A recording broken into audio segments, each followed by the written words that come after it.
Première édition, c'est surtout le lancement de toute notre stratégie environnementale.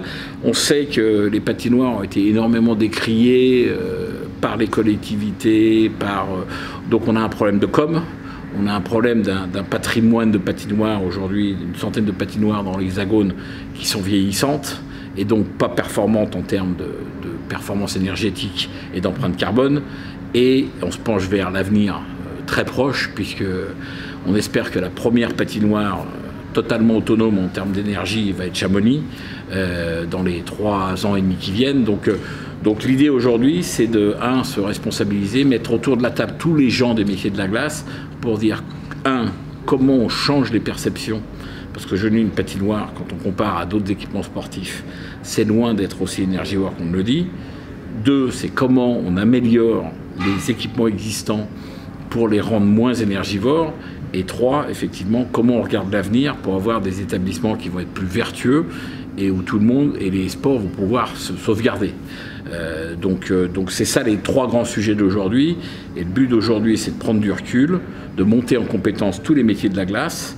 Et après, sur ces 3 sujets-là, passer beaucoup de temps à communiquer, à travailler, à proposer des solutions. Donc c'est ça le lancement. Ça fait un moment qu'on y réfléchit, et effectivement le faire dans notre coin qui est sur glace, que les sports de glace fassent autre chose, que les gestionnaires de patinoires fassent autre chose, que les architectes fassent encore autre chose.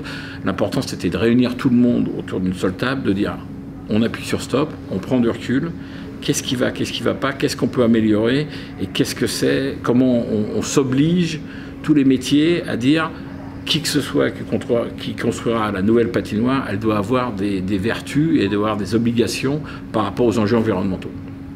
Gwynaëlle Moury, je suis donc présidente de la Fédération française des sports de glace depuis un petit peu plus d'1 année maintenant. Donc évidemment, le rôle de la fédération, c'est d'accompagner nos athlètes, nos clubs, l'ensemble de nos disciplines, et évidemment de partager dans ce contexte précis ce support commun. Et c'est d'ailleurs la raison pour laquelle je suis très heureuse d'avoir ces bonnes relations avec la Fédération française de hockey, avec qui nous travaillons conjointement, et vraiment ce support commun nous unit encore plus. C'est vrai qu'au niveau de ma gouvernance, je l'avais déjà annoncé, c'est avoir cette unité. Avancer en équipe, et je pense qu'aujourd'hui, partageant ce support commun qui est notre outil de travail indispensable, c'est encore plus justifié d'avancer ensemble, et puis de trouver surtout les solutions de demain qui sont malheureusement celles d'aujourd'hui. C'est immédiat et il y a urgence. Good morning, Vistrus. Donc bonjour à tous et à toutes. Je suis accompagné de Vistrus Koziols, qui est en charge pour la Fédération internationale de hockey sur glace, et le président Luc Tardif, que tout le monde connaît. Vistrus est en charge de l'ensemble des équipements de la Fédération internationale et d'accompagner les différentes fédérations justement sur le sujet de l'énergie, du futur des patinoires vertueuses, etc., de manière globale. Donc il était en Allemagne hier, il nous accompagne aujourd'hui pour notre assise des patinoires, il interviendra cet après-midi. So I was saying who you were, and thank you for being here. What do you think you can bring to the party for France kind of ice hockey, to just looking at this situation, what we can do to improve the existing and what we can do in the future? First of all, I would like to congratulate you with this creative approach and bringing people together in the groups. It's architects, owners of rinks, municipality people, politicians, and so on. That's exactly what we need. We need to do it together. Hockey people cannot do it alone. I mean, arena operators cannot do it alone. This has to be done together.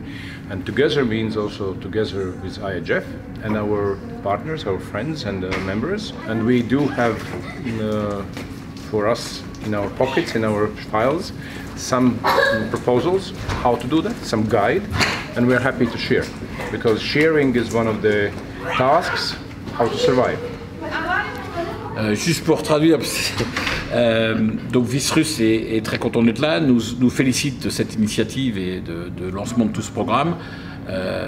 Il est bien évident que l'IHF, rayonnant globalement, a énormément de savoir, a réuni les différents savoir-faire et savoir-être dans tous les pays pour pouvoir nous aider et nous accompagner sur cette démarche. Et je pense qu'il salue le plus, c'est qu'on ait réuni l'ensemble des métiers de la glace et qu'on fasse ça collectivement pour partager ce savoir, faire une prise de conscience, comme on disait, prendre du recul pour pouvoir proposer des solutions aidés bien sûr par la Fédération internationale, avec l'immense database et les savoirs qu'ils ont développés. As you know, there are several aspects of ice rinks. It's a cost aspect, how to make it cheaper.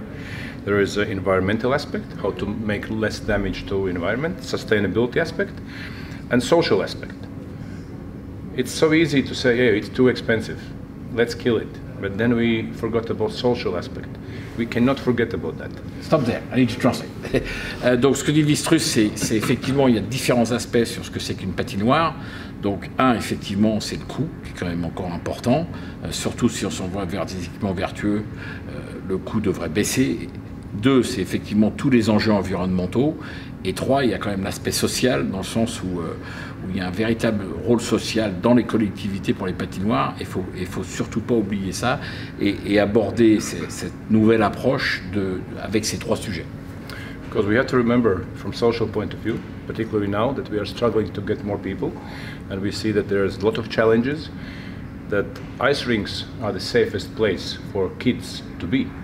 And that's our responsibility to keep, entertain them, not only entertain, but keep them, help them to grow as a persons, as personalities. And that's a huge aspect, and which is also part of sustainability. Donc l'aspect social est très important. On connaît les difficultés, de faire sortir les enfants de leur PlayStation et autres Oculus, donc les mettre dans un endroit, où ils vont se dépenser et faire de l'exercice, et deux, c'est surtout un environnement qui est en sécurité. Donc au jour d'aujourd'hui, c'est des choses très importantes. Donc l'aspect social des patinoires et de focaliser nos jeunes pousses sur justement faire du sport, être dans un environnement sympa et développer des qualités d'esprit d'équipe et de cohésion est extrêmement important pour l'aspect des patinoires. And of course, we are happy to share our knowledge in terms of sustainability. Pure sustainability issues like cost savings, various proposals how to make energy savings even bigger, even more. Ice quality standards, we do have developed a document and standards for ice quality, which aims at the end of the day to make ice better and cheaper. All those aspects I'm happy to share with you guys, and at the same time, as I said, I'm happy also to learn from you. Thank you, Wistrus. So, donc la Fédération internationale effectivement a développé énormément de data autour de non seulement comment construire des patinoires et les opérer de manière le plus économique possible, mais aussi en matière de fournir de la qualité de glace, parce qu'effectivement sur des rencontres internationales, il y a un cahier des charges qui sont nettement relevés par rapport à la qualité de la glace qu'on doit produire. Donc encore une fois, il y a énormément de savoir-faire, de savoir-être et d'expérience au sein de la Fédération internationale, et le rôle de Wistrus, c'est justement de nous amener cette data et de partager en permanence avec les pays pour qu'on s'améliore tous ensemble. Thank you very much, sir. Thank you. Very appreciated. Thank you. Thank you for inviting me.